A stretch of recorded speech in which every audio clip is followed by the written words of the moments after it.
You came back. Before we start, there is no substitute for getting into the Word of God on your own. I am a line on a screen. The book is alive. In 1 Chronicles, David prepared everything to build a house for God. He gathered the gold, he drew the plans, he organized the worship. But he never built it. 2 Chronicles opens with his son finishing the job. The most magnificent building in the ancient world. The glory of God so thick the priests could not stand. This is the high point of the entire Old Testament. And I have to tell you, it is all downhill from here. This is 2 Chronicles. 2 Chronicles tells the story of the kings of Judah after Solomon, about 20 of them, and it is a roller coaster. A good king reforms the nation. His son undoes it. A grandson reforms again. His son tears it back down. Up, down, up, down.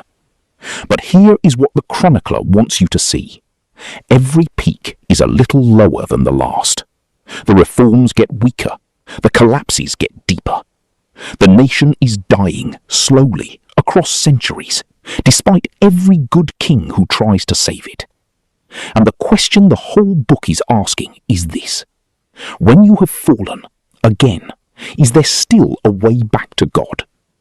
The answer is one of the most hopeful verses in the entire Bible. Hold on for it. Solomon finished the temple and dedicated it. He knelt before all of Israel and prayed. And fire came down from heaven and consumed the offering. And the glory of the Lord filled the temple so completely that the priests could not enter. That night God appeared to Solomon and gave him the promise that defines this entire book.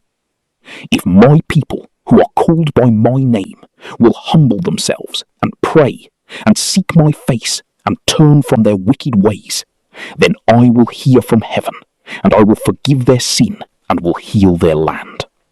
Humble, pray, seek, turn. 4 verbs. That is the way back. Always, for any people, at any time. And then the long history begins. Good kings. Asa tore down the idols. Jehoshaphat sent teachers throughout the land. Hezekiah reopened the temple his father had shut. Josiah found the lost scroll and wept. Every one of them humbled themselves, prayed, sought God, turned, and every time God healed the land. But between the good kings were the evil ones. Ahaz shut the temple doors. Manasseh filled the holy place with idols and shed innocent blood. Tomorrow will be darker still. And the Lord sent prophets to bring them back, because he had compassion on his people. But they mocked God's messengers, despised his words, and scoffed at his prophets, until the wrath of the Lord was aroused against his people, and there was no remedy. No remedy.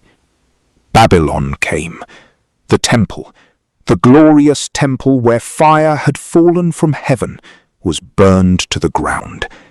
The people were carried into exile. But 2 Chronicles does not end there. The very last verse of the book, and in the Hebrew Bible, the very last verse of the entire Old Testament, is a decree from Cyrus of Persia. The Lord has appointed me to build him a temple at Jerusalem.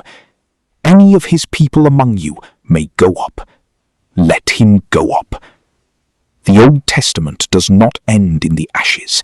It ends with a door opening and 4 words: let him go up.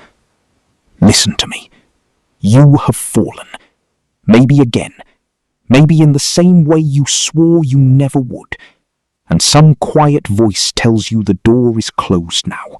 You used up your chances. There is no remedy. That voice is lying to you. The whole point of 2 Chronicles is that the way back never closed.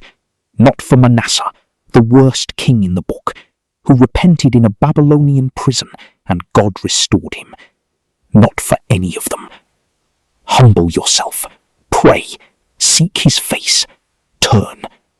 4 verbs. They have never stopped working. The door is open.